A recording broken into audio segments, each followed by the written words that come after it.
selamat hari Minggu. Selamat datang kembali, ketemu lagi di Kids in Christ Online Service. Kita akan mulai kebaktian sekolah minggu online kita dengan Kakak Gibi di sini. Sebelumnya mari kita berdoa. Terima kasih Tuhan Yesus, kami punya kesempatan untuk bertemu kembali lewat kebaktian online sekolah minggu. Kami akan memuji Tuhan, kami akan mendengarkan cerita firman Tuhan. Tuhan tolong supaya cerita firman Tuhan yang kami dengarkan dapat menjadi berkat bagi hidup kami. Terima kasih Tuhan buat setiap hal yang sudah Tuhan berikan kepada kami, buat berkat penjagaan dan pertolongan Tuhan selama seminggu kemarin. Segala pujian, hormat, dan kemuliaan hanya bagi Tuhan. Di dalam nama Tuhan Yesus, haleluya, amin. Oke adik-adik, sekarang kita akan nyanyi dulu.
Ya, adik-adik, kita sudah memuji Tuhan. Sekarang kita akan belajar firman Tuhan.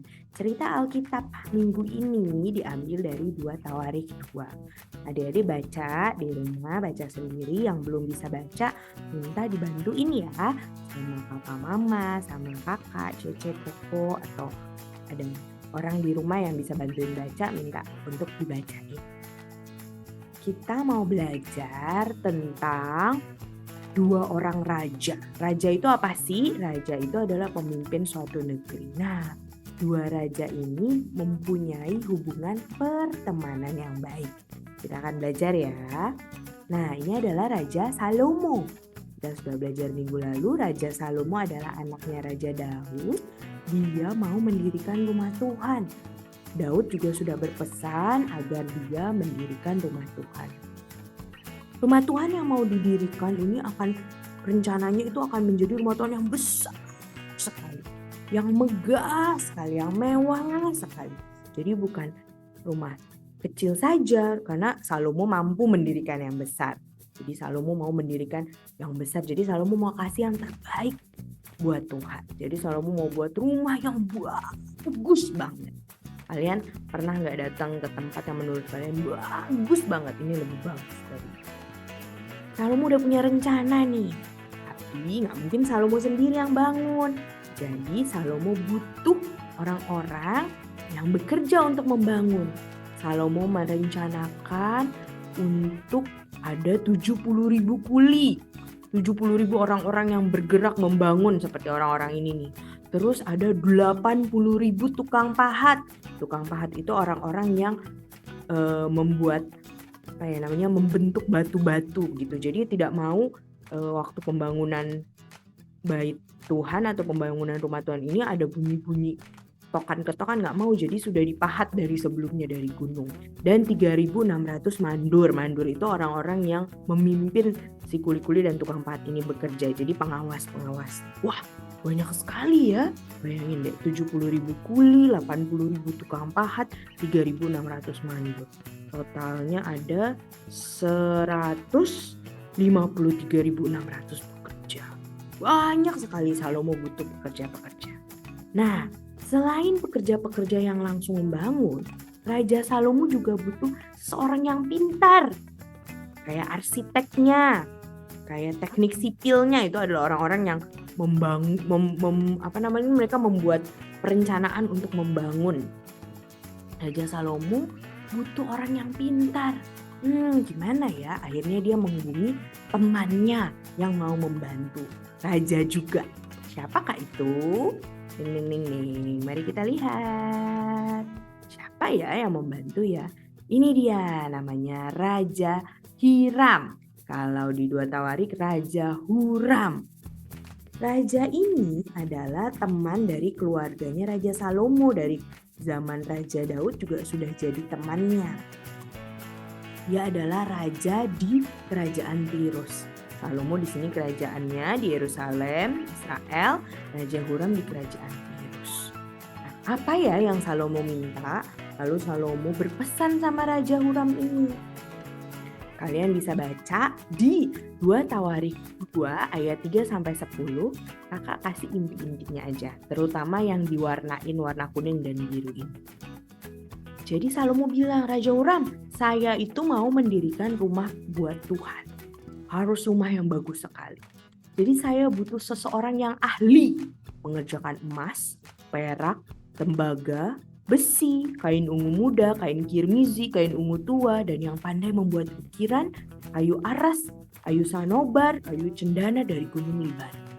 Jadi dia butuh seseorang yang pintar banget nih untuk membangun, pintar melakukan segala sesuatu. Butuh. Nanti hamba-hambaku, orang-orang saya, kata Raja Salomo, akan membantu hamba-hambamu untuk menebang pohon-pohon yang aku butuhkan itu. Nanti aku juga akan menyediakan makanan, gandum 20.000 kor, jelai 20.000 kor, anggur 20.000 bat, dan minyak 20.000 bat. Jadi Raja Salomo minta nih sesuatu, minta tolong. Kan dia berteman dengan Raja Huram. Dia minta tolongnya baik-baik. Dia kasih tahu dengan jelas tujuannya apa. Dia kasih tahu dia maunya bagaimana. Terus dia juga bilang nanti orang-orangku juga akan bantu. Dan dia menjanjikan upah yang layak buat orang-orangnya Raja Huram. Kira-kira Raja Huram mau membantu gak ya? Kalau kalian punya teman, kalian mau bantu gak teman kalian? Ini permintaan Salomo ini permintaan yang besar. Karena dia butuh banyak orang. Jadi pasti banyak orang dari Raja Huram yang akan bekerja. Terus dia butuh juga banyak bahan-bahan, kayu-kayu itu diambil dari tempatnya Raja Huram. Jadi pasti sumber daya alamnya Raja Huram diambil sama Raja Salomo. Walaupun memang dia bayar. Mau gak ya? Ingat, minggu lalu Raja Salomo adalah raja yang sangat bijaksana. sangat pintar karena dia minta kebijaksanaan dari Tuhan. Jadi dia memimpin negaranya dengan sangat bijaksana dan Tuhan juga memberi kekayaan dan kemuliaan pada Raja Salomo dan pada negara. Akhirnya Raja Huram balas. Apa balasan Raja Huram? Raja Huram bilang, kalian bisa baca di 2 Tawarik 2 ayat 11-16. Karena Tuhan mengasihi umatnya, umat Israel, Tuhan sudah mengangkat Raja Salomo jadi raja atas mereka. Kenapa Raja Huram bilang begitu? Karena Raja Salomo adalah raja yang berhikmat. Tuhan yang pilih. Nih kata Raja Huram, saya kasih orang yang sangat pintar yang kayak tadi kamu minta. Dia bisa mengerjakan emas, perak, tembaga, besi, batu, kayu, kain-kain. Juga bisa membuat ukir-ukiran. Namanya Huram Abi. Nah, Huram Abi ini adalah keturunan campuran. Ya, dia mamanya orang Israel juga. Dialah yang akan membantu Raja Salomo. Nanti dia akan dibantu juga oleh ahli-ahlinya Raja Huram dan ahli-ahlinya Raja Salomo. Terus kata Raja Huram, jangan lupa kamu kasih ya yang kamu janjikan tadi, bahan-bahan makanan kepada hamba-hambaku. Kami akan menebang kayu-kayu dari gunung Libanon, terus nanti kami akan bawa kepadamu dengan rakit-rakit. Wah, senang sekali ya. Padahal yang mau membangun bait Tuhan itu Raja Salomo. Mau dibangunnya di Yerusalem. Sebenarnya tidak ada urusan dengan Raja Huram. Tapi karena hubungan pertemanannya baik, karena hubungannya sangat baik, mereka berdua, Raja Huram mau membantu. Apa yang bisa kita pelajari dari Raja Huram dan Raja Salomo, adik-adik? Walaupun Raja Huram, dia bukan orang yang percaya Tuhan, tapi dia menghormati Tuhannya, Raja Salomo dan Raja Daud. Jadi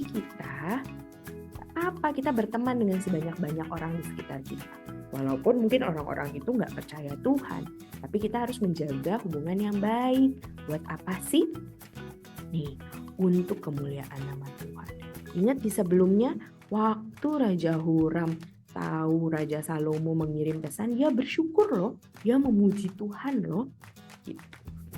Jadi kalau kita berteman dengan baik dengan orang-orang. Kita harus lihat adik-adik, kalau kira-kira ada orang yang jahat ya jangan kita deket-deketin.